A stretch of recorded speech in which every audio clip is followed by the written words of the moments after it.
A good evening to you all. My name is Sylvie Achacha from Icon Radio Kenya, here witnessing the inaugural ceremony of Nguvu-Collective Launchpad, live from Lirat Resort in Kajiado County. Now, just a brief about Nguvu-Collective is that it represents the fundamental steps of cultivating network of influential women leaders around the world that have impactful social changes that have impactful social changes. And here with me is the co-founder of Nguvu. Hi. Can you kindly introduce yourself? My name is Durga Nindani. I am the co-founder of Nguvu-Collective. Nguvu, the word stands for power, and Nguvu-Collective is our tribute to women's power. So, what does Nguvu means to a common Kenyan? We are attempting to build a huge movement of women leaders who grow into spaces of socio-economic, political power and create all of the changes that they want their communities to have, driven by their strong personal experiences, but also their passion to create change. That's so wonderful. So, what is your educational background or maybe a professional background into how this came up to be? I'm a journalist myself, but my introduction into women's leadership came when I was with the Change.org Foundation, and we realized that women who started social change campaigns were a lot more invested. They sustained their campaigns a lot more than men did. But they found themselves isolated in their journeys. They found that they did not have a community of support around them. They also found that they did not have the skills for them to be running campaigns or the resources, whether it is partners or whether it is money. And therefore, we stepped in with an intention of giving them solutions for those challenges, but also enabling them to find those solutions themselves. There can be an enabling ecosystem, but there can't be a one-stop solution for every single challenge that they face. So we said we will be that enabling ecosystem, and that's how Nguvu-Collective was born, as that support mechanism that supports women to create the change that they want to see. Is there a specific inspiration that led you to this? My co-founder, Preeti Herman, and I are women from marginalized communities ourselves. We have had certain things that worked for us. And now we're privileged to find that we have education. We have had careers through which we found our own potential of leadership. And now we find ourselves as the co-founders of a global organization that's supporting other women. But we are incredibly lucky to have found that enabling ecosystem around us. And we realize that many women from marginalized communities do not find those support systems. And therefore, we want to be there for them. We want to be their shoulders to lean on. We also want to be the enabling ecosystem that they can rely on when they want to run their campaigns, but also through this to build more and more of those women who come together from marginalized communities to support each other. Nguvu is like a space. You've just created an incredible space. So, what's the relationship between you guys and the government? Like, what's just a little bit about the relationship? We are not associated with the government in any way. However, most of the campaigns that our women leaders will run after the training that they go through will be addressed to key decision makers in the government. Because if changes have to happen and institutionalized changes have to happen, they need to happen from the government side.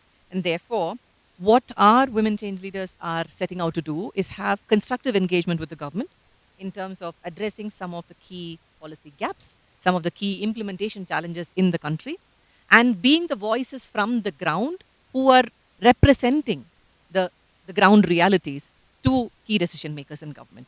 So that is our relationship. So far, have you encountered any challenges?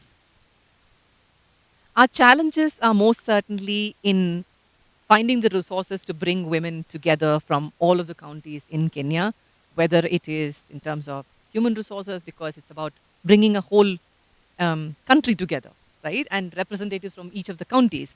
And so, whether it is human resources, whether it is about the finances, the usual challenges that any organization would go through. However, when we see the kind of energy that these women bring together and the passion that they come with, I think all of the challenges are forgotten. We have found out ways to work around them, and we will continue to do so because that is part of what we have set out to do. You mentioned earlier about the global outlook. So, where are you guys situated in different parts of the world? That's a great question. So, we started off this program for women's leadership when we were part of the change.org foundation. The program on women's leadership was incubated there. Yeah. And now it's spun out independently as its own organization called Nguvu-collective. And what essentially we did throughout this journey, it's 8 years long. The program itself is 8 years long. And what we have done is Brazil, Colombia in Latin America, Indonesia, India, and Japan in Asia, and Kenya, Nigeria, and South Africa in Africa. So these countries have been our focus throughout for the program. Currently, the program is active in India, Kenya, Nigeria, and South Africa, but we are sensing a lot of interest from other countries as well. Guvu is broad. So, do you have like partners that helped you like run this movement? Absolutely. We strongly believe that our work should be rooted in the local context of the country, and therefore we look out for partners who are firmly rooted on the ground. Many of the women who have come here run their own organizations. Some of our partners in Kenya include the Shujas Media. They work on youth leadership. We work on women's leadership, so we find it a perfect match. We also work with the Able Rice Foundation. One of our change leaders is a person with disability. She has this organization, so we work with person with disability there. The Mukuru Slum Development Agency is another partner. Or one of our reports on obstetric violence has their women and their stories featured. So we are trying to find different partnerships which will firmly bring the voices from the ground authentically to the table for decision makers to see. Oh, nice. As the co-founder, how can you explain the impacts of your organization and maybe some success stories that so far you have achieved? And maybe talk a little bit about this launch that has been happening from 26. What can you say about it? The launchpad, that's what we call this program for 5 days, has brought together 28 women from across many counties of Kenya. And they have come here for 5 days to be trained in campaigning skills on how to run their own social change campaigns, but also to find their own collective of women who are driven by a passion for social change. So we are building their capabilities on who I am, but also their belief in who they are together as a collective. So that's what these 5 days is all about. But after they leave here, we take them on a mentorship journey on their own leadership because they launch their campaigns here, but then it takes time for a campaign to reach its impact, and therefore we'll support them through the 1 year with mentorship. In terms of the impact, some of our women change leaders from the past have actually gone on to win their campaigns.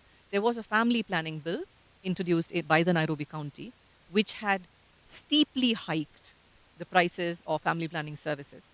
One of our change leaders launched a campaign, but she also brought in incredible youth and women organizations as partners to support her campaign. And they represented very strongly to the Nairobi County on these prices not being hiked. And after all of the public grievances were made to them through our change leader who ran the campaign, the Nairobi County actually reduced the prices to almost next to nil. So that was one of our impacts. So health is an area that most of our change leaders are interested in because it deeply affects them and their families.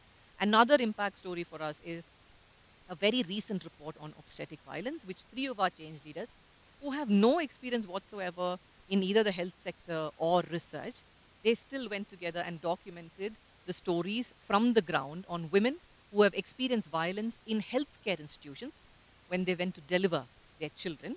They were kicked, they were rebuked, they were physically and verbally abused, they were denied healthcare, and all of that happened. So these stories have been documented as the first ever evidence building effort in Kenya on the topic of obstetric violence. These are just some examples of impact. As you wind up, many people might want to be part of Nguvu. So how do you recruit members? How do I know about Nguvu? Please follow us on our social media handles. It is on Twitter and LinkedIn. We are at Nguvu-Collective. Also write to us at Kenya at nguvucollective.org. Nguvu is spelled as Nguvu. So that's the way you can reach out to us. But if you want to create social change, if you want to contribute to the process of social change, know that we already have so many incredible women change leaders who are creating their first, they're actually taking their first steps into the world of change making, and nobody can do change making alone. So I think whoever wants to contribute should first look for those spaces that they feel comfortable with and contribute in terms of either public mobilization or in terms of awareness, in terms of research. What are the skills that you can give for campaigning? Are there resources, financial or otherwise, that you can help each other find? So all of these ways are there. Our change leaders would most certainly appreciate that kind of a contribution. And you can find them on Nguvu Collective social media. So please follow us and help our change leaders build that collective movement. Thank you so much there. Thank you for having us and thank you. It's a great event.